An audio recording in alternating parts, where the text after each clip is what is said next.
ஒரு ஹஸ்பண்ட் தன்னோட influencer wifi கொன்னுட்டு அதுக்கப்புறம் அதே வீட்டில் அவரும் தூக்கு மாட்டி தற்கொலை பண்ணியிருக்காரு. இவர் பண்ண இந்த ஒரு விஷயத்தினால இவங்களோட பசங்க காலேஜ் படிக்கிற 2 பசங்க ஒரே நாள்ல ஆர்ஃபன் ஆயிருக்காங்க. அதாவது அனாதை ஆயிட்டாங்க. இது ஒரு கிரைம் கிடையாது, இது ஒரு மன அழுத்தத்தோட வெளிப்பாடு தான் அப்படின்னு சொன்னா நீங்க நம்புவீங்களா? நம்பித்தாகணும். என்னன்னு தெளிவா சொல்றேன், வீடியோ ஃபுல்லா பாருங்க. மக்களே, முதல்ல என்ன நடந்துச்சுன்னு தெளிவா சொல்றேன். நங்கநல்லூர்ல சுப்பிரமணியம் நாகலட்சுமி அப்படின்ற ஒரு கப்புள்ஸ் இருந்தாங்க. அதுல அந்த ஒய்ஃப் வந்து ஸ்ரீ சாய் சில்க்ஸ் அப்படின்னு ஒரு பொட்டிக் வச்சு ரொம்ப ஃபேமஸா ரீசன்ட் டைம்ல இன்ஸ்டாகிராம்ல வைரல் ஆனாங்க. இவங்களோட வீடு நங்கநல்லூர்ல இருக்கு. இவங்களோட பொட்டிக்குமே அதே நங்கநல்லூர்ல தான் இருக்கு. ரீசன்ட் டைம்ஸ்ல இந்த நாகலட்சுமின்றவங்க இந்த சாரி ட்ரிப்பிங், சாரி சேல் பண்றதுல ரொம்பவே ஃபேமஸா இருந்தாங்க. நல்ல ஒரு ஹார்ட் ஒர்க்கிங் உமன். இவங்களுக்குன்னு ஒரு பெரிய ஃபேன் பட்டாளம் இருந்துச்சு, கஸ்டமர்ஸ் இருந்தாங்க. பெரிய பெரிய செலிபிரிட்டிஸ் கூட இவங்களோட கஸ்டமரா இருந்தாங்க. அண்ட் இவங்க அந்த ஒரு துறையில ரொம்ப ஒரு ஹம்பிளான பர்சனா இருந்திருக்காங்க. யார்கிட்டயுமே ஹேட்ரேட் வாங்காத ஒரு குட் நேம்ல இவங்க இருந்திருக்காங்க. இவங்களுக்கு காலேஜ் போற 2 பசங்க இருக்காங்க. அதுல மூத்த பையன் ரஷ்யால மெடிசன் படிக்கிறாரு. 2வது பையன் சைலேஷ் மதுரவாயில்ல மெடிசன் படிக்கிறாங்க. 2 பேருமே எம்பிபிஎஸ் படிக்கிறாங்க. இப்படி இருக்கும் போது ரீசெண்டா நேத்து அவரோட 2வது மகன் சைலேஷ் காலேஜ் முடிச்சுட்டு ஒரு 3:30 மணிக்கு வீட்டுக்கு வரப்ப இவங்களோட வீட்டு மெயின் ரோட் திறந்திருக்குது. என்னடா மெயின் டோர் திறந்திருக்குன்னு இவர் உள்ள போய் பார்க்கும்போது வீடை சுத்தி ஒரே ரத்த கரைகள்லாம் இருக்குது. பயந்து அடிச்சுன்னு உள்ள போய் பார்த்தா அவங்க அம்மா வெட்டு காயங்களோட தரையில படுத்து இறந்து கிடக்குறாங்க. அந்த அதிர்ச்சியில இவர் வீட்டுக்குள்ள போகும்போது இவருக்கு இன்னொரு அதிர்ச்சி காத்திருக்கு. அவங்க அப்பாவுமே இன்னொரு பெட்ரூம்ல தூக்கு மாட்டி தற்கொலை பண்ணிருக்காரு. இந்த ஒரு விஷயத்த நேர்ல பார்த்த சைலேஷ் ரொம்பவே பயந்து அலறி அடிச்சு கத்துனதுல அக்கம் பக்கத்துல இருக்கவங்க எல்லாம் ஓடி வந்து இந்த ஒரு விஷயத்த பார்த்து போலீஸ்க்கு இன்ஃபார்ம் பண்ணிருக்காங்க. போலீஸுமே நாகலட்சுமி சுப்பிரமணியம் அவங்களோட பாடியை வந்து கிளியர் பண்ணி அதை வந்து கவர்மெண்ட் ஹாஸ்பிட்டலுக்கு பிரேத பரிசோதனைக்கு அனுப்பியிருக்காங்க. அண்ட் முதற்கட்ட விசாரணையும் நடந்துட்டு இருக்கு. போலீஸ் தரப்புல இருந்து என்ன சொல்றாங்கன்னா, இந்த சுப்பிரமணியம் நாகலட்சுமி கப்புள்ஸ்குள்ள ஒரு 2 வருஷமாவே கருத்து வேறுபாடு இருக்குது. அண்ட் இவங்களுக்கு நிறைய கடனும் இருக்கு, நிறைய கடனும் வாங்கி வச்சிருக்காங்க. அப்புறம் அந்த ஹஸ்பண்ட் ஒய்ஃப் மேல நிறைய சந்தேகப்படுவாரு அப்படின்ற மாதிரியும் சொல்லப்படுது. அது மட்டும் இல்லாம ஒய்ஃப் கொஞ்சம் சக்சஸ்ஃபுல்லா இருக்கிறதுனால, ஃபேம் இருக்கிறதுனால அதனாலேயே உங்களுக்குள்ள கருத்து வேறுபாடு நிறைய இருக்கும் அப்படின்ற மாதிரி சொல்லப்படுது. பல சம்பவம் நடந்தப்போ மெயின் டோர் திறந்திருந்ததுனால போலீஸ் இன்னொரு கோணத்திலையும் விசாரிக்கிறாங்க. இவங்க ஹஸ்பண்ட் தான் வந்து இவங்க ஒய்ஃப் கொலை பண்ணிட்டு தற்கொலை பண்ணிக்கிட்டாரா, இல்ல 3வது பர்சன் யாருன்னா வீட்டுக்குள்ள வந்து இவங்களை வந்து கொலை பண்ணிட்டு தப்பிச்சுட்டு ஓடிட்டாரா அப்படின்ற மாதிரி ஒரு கோணத்திலையும் போலீஸ் விசாரிக்க ஆரம்பிச்சிட்டு இருக்காங்க. இதெல்லாம் ஒரு பக்கம் இருக்கட்டும். இதுதான் இது நடந்த சம்பவம். இப்போ இந்த வீடியோல இருந்து நம்ம இந்த ஒரு எமோஷனல் கிரைம் எதனால நடந்துச்சு, தன்னோட மனைவியை வெட்டி கொலை பண்ணிட்டு தானும் தூக்கு மாட்டி தற்கொலை பண்ணிக்க வேண்டிய அவசியம் என்ன, அப்படி என்ன அவருக்கு அந்த மன அழுத்தம் இருக்கும், அப்படி தீராத கோபம் வெறி அவருக்கு இருந்திருக்கும், அந்த டைம்ல அவரோட மனநிலை எப்படி இருந்திருக்கும், இது சரியா தப்பா அப்படின்ற ஒரு விஷயத்தை தான் இந்த வீடியோல ஃபுல்லா பார்க்க போறோம். அண்ட் இந்த வீடியோல இவங்களை ரெஃபரன்ஸா வச்சுக்கிட்டு இந்த மாதிரி நடக்கிற கொலைகள், இந்த மாதிரி நடக்கிற சம்பவங்களை பத்தி தான் பேச போறேன். அதனால இந்த வீடியோல சொல்ற விஷயங்களை எல்லாத்தையுமே அப்படியே அவங்களுக்காக சொல்ற மாதிரி நீங்க யாரும் எடுத்துக்க வேணாம். இதை ஒரு உதாரணமா எடுத்துக்கலாம். இப்படி ஒரு ஹஸ்பண்ட், இப்படி ஒரு ஒய்ஃப் இருக்காங்க அப்படின்ற மாதிரி நினைச்சுக்கோங்க. கொஞ்சம் யோசிச்சு பாருங்க. லவ் லைஃப்லயும் மேரேஜ் லைஃப்லயும் 2 பேரும் ஒன்னா இருக்கிறாங்க, லைஃபை ஷேர் பண்ணிக்கிறாங்க, இன்பம் துன்பம் எல்லாத்துலயுமே பங்கெடுத்துக்கிறாங்க. ஆனா ஏதோ ஒரு பாயிண்ட்ல யாரோ ஒருத்தர் பண்ற தப்புல இல்ல ஏதோ ஒரு சின்ன மிஸ்டேக்ல இவங்களோட பொறுமையை இழந்து இவங்க அவங்க மேல வச்சிருக்க லவ்வை இழந்து ஒரே நிமிஷம் அந்த ஒரு விஷயத்த பத்தி எதையுமே யோசிக்காம அந்த ஒரு கோபத்துல ஏதோ ஒரு கிரைம் பண்ணிடுறாங்க. ஹஸ்பண்ட் ஒய்ஃபை கொலை பண்ணிடுத்தோ, இல்ல ஒய்ஃப் ஹஸ்பண்டை கொலை பண்ணிடுத்தோ, இல்ல இவங்களால அவங்களோட பசங்களை கொலை பண்ணிடுத்தோ, அந்த மாதிரியான நிறைய நியூஸ் நம்மலாம் கேட்டுட்டு வரோம். இந்த ஒரு எமோஷனல் கிரைம்க்கு பின்னாடி என்ன இருக்குது, அவங்களோட மனநிலை எப்படி இருக்கும், எதனால முதல்ல அந்த எக்ஸ்ட்ரீம்க்கு கொலை பண்ற அளவுக்கு அவங்க போறாங்க அப்படின்றத நம்ம கொஞ்சம் பார்க்கலாம். நம்ம எல்லாருமே இந்த லவ்ல, மேரேஜ் ரிலேஷன்ஷிப்ல மேலோட்டமா இந்த அஃபெக்ஷன், லவ், ரொமான்ஸ், ஃபீல் குட்டான விஷயங்களை பார்க்குறோமே தவிர கொஞ்சம் உள்ள போயிட்டு அதுக்குள்ள இருக்கிற ஒரு ஹார்ஷான ட்ரூத், எமோஷன்ஸை யாருமே கவனிக்கிறதும் இல்லை, அதை பத்தி வெளிப்படையா பேசுறதுமே இல்லை.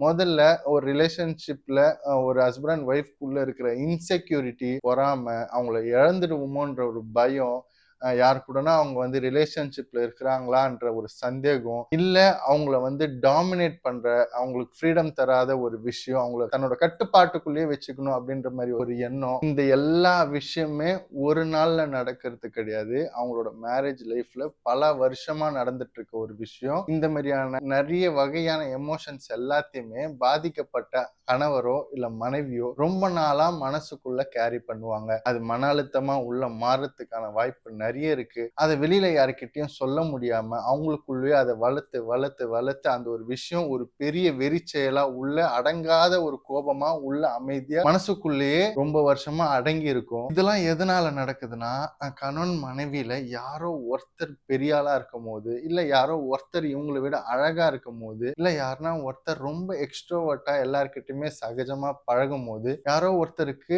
இயற்கையாவே சந்தேக குணம் இருக்கும்போது, இந்த மாரி விஷயங்கள்லாம் அவங்களோட பார்ட்னர்ஸ் கிட்ட இவங்க காமிப்பாங்க. உதாரணத்துக்கு யாரோ ஒருத்தர் ஒய்ஃப் அழகா இருக்காங்கன்னு வச்சுக்கங்க. ஹஸ்பண்ட் கொஞ்சம் ஃபேரா இருக்காருன்னா, ஹஸ்பண்டுக்கு ஒய்ஃப் மேல நெறைய பொறாம இருக்கும். அவங்கள கண்ட்ரோல் பண்ணுவாரு. அவருக்கு அவர் மேல நெறைய இன்செக்யூரிட்டி இருக்கும். எங்க நம்ம ஒய்ஃப் நம்மள விட்டு போயிட போறாங்க. இல்ல வேற யார் மேலனா அவங்களுக்கு ஈர்ப்பு வந்துற போகுது. வேற யாரு கூடயும் அவங்க பேசக்கூடாது அப்படின்ற மாரி நெறைய இன்செக்யூரிட்டியான விஷயம் அவருக்குள்ள இருக்கும். அந்த ஒரு விஷயத்த அவரு அந்த ஒரு ஒய்ஃப் மேல திணிச்சு, திணிச்சு, திணிச்சு அவங்களோட ஃப்ரீடம கம்ப்ளீட்டாவே அவர் வந்து தடுத்து வச்சிருப்பாரு. இவரு அவங்க மேல எவ்வளவு லவ் வச்சிருந்தாலுமே, இந்த இன்செக்யூரிட்டினால அவங்களோட ஃப்ரீடம் இவர் தடுத்து வச்சதுனால, அது அங்க குற்றமா தான் இருக்கும். அந்த ஒய்ஃபோட மனநிலை எப்படி இருக்கும்னா, இவரு பல வருஷமா தன்னை கண்ட்ரோல் பண்ணது, தன்னை வந்து கூண்டுக்குள்ள வச்சு அவரோட கண்ட்ரோலுக்குள்ள நம்மள நடக்க வைக்கிறது, அதோட கோபம், அதோட மன அழுத்தம் எல்லாமே உள்ளுக்குள்ள அப்படியே சப்ரஸ் ஆகி ஒரு பெரிய வலியில இருப்பாங்க.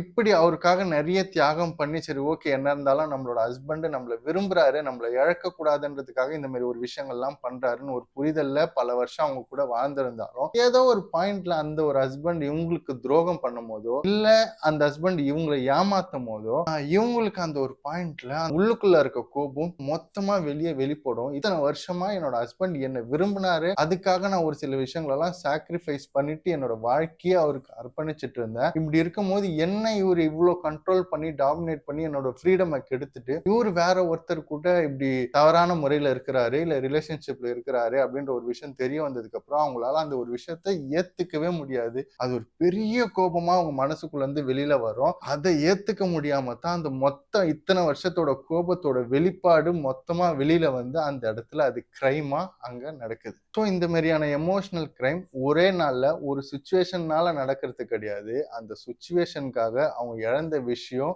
அந்த ஒரு சுச்சுவேஷனுக்காக அவங்க இத்தனை நாள் கஷ்டப்பட்ட விஷயம் மொத்தமா ஏதோ ஒரு தவறு நடக்கிறப்ப அவங்க நேர்ல பார்க்கும்போது, அதை கேள்விப்படும் போதோ, உள்ள இருக்க மன அழுத்தம், கோவம் எல்லாம் மொத்தமா வெளியில வரும்போது, அது அவங்களால அந்த ஒரு கோபத்தை கண்ட்ரோல் பண்ண முடியாம, அவங்களுக்கே தெரியாம இந்த மாதிரியான கிரைம் எல்லாம் அவங்க பண்ணிடுறாங்க. ஆனா இது அவங்க தெரிஞ்சு பண்றாங்களான்னு கேட்டா, கண்டிப்பா தெரிஞ்சு பண்றது கிடையாது. அந்த ஒரு படபடப்புல, அந்த ஒரு சுச்சுவேஷன்ல, அந்த ஒரு சுச்சுவேஷன் அவங்களுக்கு எப்படி ஹேண்டில் பண்றதுன்னு தெரியாம, கோவத்தோட வெளிப்பாட்டுல, இந்த ஒரு பதட்டத்துல ஏதோ ஒரு அந்த டைம்ல இருக்கிற டெசிஷன்ல ஆப்போசிட் பெர்சனை கொலை பண்ணிடுதோ, இல்ல வேற எதனா தவறான முடிவு அவங்களே எடுத்துக்கிறதோ, அந்த மாதிரியான விஷயங்கள்லாம் பண்றது எல்லாமே எமோஷனல்ல எடுக்கிற டெசிஷன் மட்டும்தான். இப்படி யோசிக்காம தன்னோட பார்ட்னரை கொலை பண்ற அளவுக்கு யோசிக்க வைக்கிற அந்த ஒரு மனநிலை உருவாக்குறதுக்கு ஒரு 5 காரணம் இருக்குங்க. முதல்ல ஒரு ஹஸ்பண்ட் அண்ட் ஒய்ஃப் ரிலேஷன்ஷிப்ல இருக்கும்போது, யாரோ ஒருத்தர் அவங்கள கண்ட்ரோல் பண்றது. இதுதான் ஃபர்ஸ்ட்டு. அது ஹஸ்பண்டா இருக்கலாம், இல்ல ஒய்ஃபா இருக்கலாம். மேரேஜ் ரிலேஷன்ஷிப் ஸ்டார்ட் ஆனதுலருந்தே, இல்ல லவ் ரிலேஷன்ஷிப் ஸ்டார்ட் ஆனதுலருந்தே அவங்கள கண்ட்ரோல் பண்ண ஆரம்பிப்பாங்க. 2வது நார்சிஸ்டிக் பிஹேவியர். அதாவது ஈகோ கிளாஷு, அவங்கள வந்து அவங்களோட பிஹேவியரை டேமேஜ் பண்றது, அவங்கள டாமினேட் பண்றது. உதாரணத்துக்கு ஹஸ்பண்டுன்னு வச்சுப்போம். ஒய்ஃப் வந்து நல்லா சம்பாதிக்கிறாங்க, இல்ல ரொம்ப ஃபேமஸா இருக்காங்க, அவங்க ரொம்ப சக்சஸ்ஃபுல்லா இருக்காங்க. இவரு ஒரு நார்மலான ஜாப்ல இருக்காருன்னா, இவரு அவங்கள கண்ட்ரோல் பண்ணதை தாண்டி இவரோட நார்சிஸ்டிக் பிஹேவியரை அவங்க மேல காமிக்க ஆரம்பிப்பாரு. நான் தான் இந்த ரிலேஷன்ஷிப்ல சுப்பீரியர், அதாவது நான் மென், நான் தான் உன்னை கண்ட்ரோல் பண்ணணும் அப்படின்ற மாதிரி ஒரு பவுண்டரி செட் பண்ணி இந்த மாதிரி விஷயங்கள் தான் நீ பண்ணணும், என்ன நீ எதிர்த்து பேசக்கூடாது, மத்தவங்க கிட்ட நீ சேட் பண்ணக்கூடாது, இந்த மாதிரியான நிறைய ரூல்ஸ் அண்ட் ரெகுலேஷன் அவங்களுக்கு போடுவாரு. அது எதை குறிக்கும்னா என்னோட கண்ட்ரோல்ல நீ இருக்கிற, நான் சொல்றதை மட்டும் தான் கேட்கணுன்றத இவங்க ஒரு ஆர்டராவும் போடுவாங்க, இல்ல ஒரு லவ் ரெக்வெஸ்டாவும் அதை வைப்பாங்க. அதனால ஆப்போசிட் பர்சனுக்கு நம்ம பார்ட்னர் நம்ம மேல இருக்க ஒரு லவ்ல ஒரு பொசசிவ்ல தான் நம்ம கிட்ட இந்த மாதிரியான பிஹேவியர் எல்லாம் காமிக்கிறாருன்ற மாதிரி ஆரம்பத்துல இருந்தாலும் போக போக அவங்க புரிஞ்சுப்பாங்க இவர் நம்மள டாமினேட் பண்றாரு, நம்மள கண்ட்ரோல் பண்ண ட்ரை பண்றாருன்னு. இந்த ஒரு விஷயமும் அவங்களோட ஃப்ரீடமை தடுக்கிறதுனால இந்த ஒரு கோபம் மனசுக்குள்ள வளர்ந்துகிட்டே இருக்கும். மூணாவது எமோஷனல். அவங்களோட பார்ட்னர் கிட்ட முதல்ல கண்ட்ரோல் பண்ணுவாங்க, அதுக்கப்புறம் இவங்களோட டாமினேட்டிவ் நார்சிஸ்டிக் பிஹேவியரை காமிப்பாங்க. மூணாவது இவங்க கையில எடுக்கிற ஆயுதம் வந்து எமோஷனல். பார்ட்னர் வந்து ரொம்ப கண்ட்ரோல் பண்ற மாதிரி இவங்களுக்கு தெரிஞ்சிச்சுன்னா கொஞ்சம் எமோஷனலா பேசுற மாதிரியும், எமோஷனலா இவங்க பிரேக் ஆனதுனால தான் இவங்க அந்த மாதிரி பிஹேவ் பண்ணது மாதிரியும் அந்த ஒரு சீனை மாத்துறதுக்காக ஒவ்வொரு வாட்டியும் டு த கோர் எக்ஸ்டென்ட்டுக்கு இவங்க கிட்ட சண்டை போடுறதோ, இல்ல இவங்களை சந்தேகப்படுறதோ, இல்ல மத்தவங்க முன்னாடி இவங்களை அசிங்கப்படுறதோ, அந்த மாதிரியான விஷயங்கள் எல்லாத்தையுமே பண்ணிட்டு எண்ட் ஆஃப் த டே இது எல்லாமே நான் வந்து உன் மேல இருக்க அன்புனால தான் பண்ணேன், பாசத்தினால பண்ணேன், இல்ல நான் கொஞ்சம் டிஸ்டர்ப்டா இருக்கேன், வேலை டென்ஷன்ல இருந்தேன், அதனால இப்படி பண்ணிட்டேன் அப்படின்னு அந்த ஒரு விஷயத்த அப்படியே எமோஷனலா மூடி மறைச்சிருவாங்க. அதனால ஆப்போசிட்ல இருக்க பர்சன் அதுக்கு ரியாக்ட் பண்றதுக்குள்ளவே இவங்க அதை ஜஸ்டிஃபை பண்ணதுனால அந்த ஒரு விஷயத்தை பத்தி அவங்களால பேசவே முடியாது. அந்த ஒரு ஏமாற்று கோபமும் அந்த பார்ட்னருக்குள்ள உள்ள கோபமா வளர்ந்துகிட்டே தான் வரும். அண்ட் முக்கியமான விஷயம் தன்னோட பார்ட்னரை சந்தேகப்படுறது. இந்த மாதிரியான எமோஷனல் கிரைமுக்கு 80% ரீசனா இருக்கிறது இந்த சந்தேகப்படுற விஷயம் தாங்க. அது ஹஸ்பண்ட் ஒய்ஃப் மேல இருக்கலாம், இல்ல ஒய்ஃப் ஹஸ்பண்ட் மேல இருக்கலாம். இந்த சந்தேகம்ன்ற ஒரு விஷயம் டு த கோர் எந்த எக்ஸ்டென்ட்டுக்கு வேணா ஒரு மனுஷனை கொண்டு போவோம். ஒரு வாட்டி சந்தேகம்ன்றது அந்த ரிலேஷன்ஷிப்குள்ள வந்துருச்சுன்னா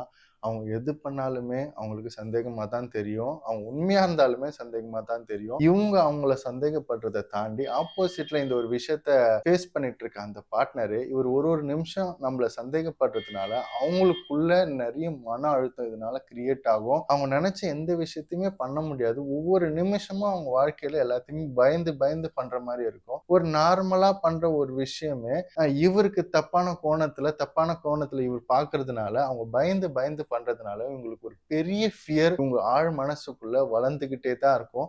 அந்த பயமும் கூட ஒரு நாள் மொத்தமா வெளிப்படும் போது பெரிய கோபமா வெளிப்படும். இந்த மாதிரி நான் சொன்ன எல்லா விஷயமும் ஒன்னா சேர்ந்து ஒரே நாள் ஏதோ ஒரு இன்சிடென்ட்ல ட்ரிகர் ஆகும் போது தான் அவங்க அவங்களோட சுய நினைவை இழந்து தான் என்ன பண்றோம் அப்படின்றது தெரியாம அந்த எமோஷனல் படபடப்புல இந்த மாதிரியான கிரைம்ல ஈடுபடுறாங்க.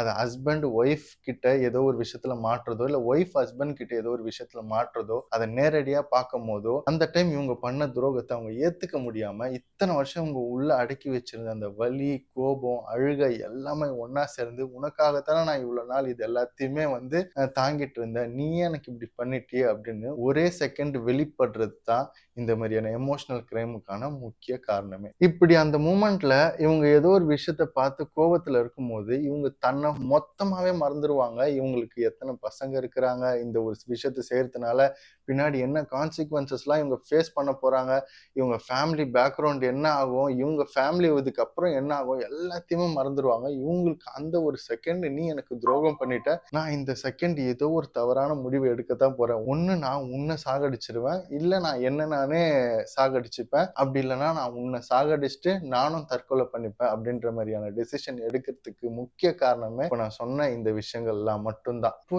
இந்த சுப்பிரமணியம், நாகலட்சுமி இந்த கேஸ்ல கூட நம்ம இந்த மாதிரியான ஒரு விஷயத்தை தான் எதிர்பார்க்க முடியுது. இவங்களுக்குள்ள ஏதோ ஒரு கருத்து வேறுபாடு இருந்திருக்கு. இது பல நாள் பல மாதங்கள் உள்ளுக்குள்ள இந்த ஒரு ஹேட்ரட் யாரோ ஒருத்தருக்கு வளர்ந்துகிட்டே இருந்திருக்கு. ஏதோ ஒரு பாயிண்ட்ல ஏதோ ஒரு விஷயம் ட்ரிகர் ஆகி அந்த ஒரு விஷயம் இந்த மாதிரி கொலையில கொண்டு வந்து முடிஞ்சிருச்சு. இதுல பாதிக்கப்படுறது யாருன்னு கேட்டீங்கன்னா இவங்களை சார்ந்து இருக்கிறவங்களும் இல்ல இவங்களுக்கு டிபெண்டா இருக்கிறவங்களுக்கும். இந்த ஒரு கேஸ்ல பாதிக்கப்பட்டவங்க நாகலட்சுமி சுப்பிரமணியமோட 2 பசங்க. 2 பேருமே ஒருத்தர் வந்து ரஷ்யால எம்பிபிஎஸ் படிக்கிறாரு. இன்னொருத்தர் மதுரவாயில்ல எம்பிபிஎஸ் படிக்கிறாரு. இவங்களோட லைஃப் தான் நெக்ஸ்ட் கேள்விக்குறியா போகும். அந்த ஒரு எமோஷனல் கிரைம்னாலயும், அந்த ஒரு டைம்ல அவங்க எடுத்த விபரீத முடிவுனாலயும், அவங்க 2 பேரும் அவங்க வாழ்க்கைய முடிச்சுக்கிட்டாங்க. பட் அவங்கள சார்ந்து, அவங்கள டிபெண்ட் பண்ணி வாழ்ந்துன்னு இருந்த அந்த 2 பசங்களோட லைஃப்ப பத்தி யோசிக்காம, எமோஷனலா பிரேக் ஆனதுனால, இந்த மாரி ஒருத்தர கொலை பண்ணிட்டு, அவங்களும் தற்கொலை பண்ணி இறந்துட்டாங்க. இப்ப அந்த 2 பசங்களோட வாழ்க்கை கேள்விக்குறி தான். அதனால உங்க ரிலேஷன்ஷிப்ல உங்களோட பார்ட்னர் உங்களுக்கு புடிக்கல, ஒத்து வரலன்னா, அவங்க கிட்ட பேசிட்டு பூர்வமா 2 பேரும் பிரிஞ்சிருங்க. இந்த உலகத்துல ஒவ்வொரு மனுஷனுக்கும் அவங்கவங்க என்ன பண்ணணுன்றது அவங்களோட டெசிஷன். யாரும் அவங்கள கண்ட்ரோல் பண்ணக்கூடாது. இந்த உலகத்துல ஒவ்வொரு மனுஷனுக்கும் தனிப்பட்ட விருப்பம், ஆசை, பாசம் எல்லாமே இருக்குது. யாரோ ஒருத்தர் ஏதோ ஒரு விஷயம் பண்றாங்கன்னா, அது அவங்களுக்கு தேவைப்படுற ஒரு விஷயமா இருக்கலாம். அந்த ஒரு விஷயத்தினால அவங்கள உங்களுக்கு புடிக்கலன்னா, அவங்கள விட்டு நீங்க பிரியணுமே தவிர, அவங்கள ஹர்ட் பண்றதோ, இல்ல அவங்கள வந்து அப்யூஸ் பண்றதோ, அவங்கள வந்து கொலை பண்றதோ, அதெல்லாம் ரொம்ப தப்பு. அண்ட் அது உங்களுக்கு புடிக்கல, இல்ல அவங்க உங்களுக்கு துரோகம் பண்ணிட்டாங்கன்னா, அவங்க லைஃப்ல இருந்து நீங்க வெளிய வந்துருங்க. அதுதான் நீங்க அவங்களுக்கு பண்ற கரெக்ட்டான ரிவெஞ்சா இருக்கும். இத விட்டுட்டு நீங்க அவங்கள அப்யூஸ் பண்றதோ, இல்ல அவங்கள அடிக்கிறது, துன்புறுத்துறது, இல்ல அவங்கள வந்து கொலை பண்ண ட்ரை பண்றது, இல்ல அவங்கள கொலை பண்ணிட்டு நானும் செத்துடுறேன் அப்படின்ற மாரி ட்ரை பண்றதுலாம், இது ரொம்பவே தவறான விஷயம். இதனால யாருக்குமே எந்த பிரயோஜனமும் கிடையாது. லைஃப்ல கோவம் வரும்போதும், இந்த மாரி ஒரு சிச்சுவேஷன ஹேண்டில் பண்ணும்போதும், தயவு செஞ்சு நிதானமா 1 செகண்ட் யோசிச்சு எந்த டெசிஷன வேணா எடுங்க. உங்க ரிலேஷன்ஷிப்ல ஏதோ ஒரு ப்ராப்ளம் இருக்கு, இல்ல உங்க வீட்டுக்குள்ள ஏதோ ஒரு பெரிய சண்டை இருக்குன்னா, தயவு செஞ்சு ஒரு எக்ஸ்ட்ரீம தாண்டி அந்த சண்டை போகும்போது, யாரோ ஒருத்தர் அந்த ஒரு விஷயத்துல இருந்து வெளிய வாங்க. அந்த ஒரு இடத்துல இருந்து ஒரு 5 நிமிஷம் வெளியில போயிட்டு வாங்க. அதுக்கப்புறம் அந்த சூழ்நிலை மாறிடும். உங்களுக்கு புடிச்சவங்கள ரொம்ப ரொம்ப ரொம்ப சேஃபா பார்த்துக்கங்க. அண்ட் உங்க பார்ட்னர் கூட உங்களுக்கு ஒத்து வரலன்னா, தயவு செஞ்சு அத அவங்க கிட்ட டைரக்ட்டாவே சொல்லிட்டு அவங்கள விட்டு பிரிஞ்சிருங்க. இந்த ஒரு விஷயத்துல யார் மேல தப்பு இருக்கு? யார் கொஞ்சம் பொறுமையா போயிருக்கலாம்? இந்த ஒரு விஷயத்துல என்ன பண்ணியிருந்தா இந்த மாரியான ஒரு அசம்பாவிதத்த தடுத்திருக்கலாம் அப்படின்ற உங்களோட கருத்துக்கள கமெண்ட் பண்ணுங்க.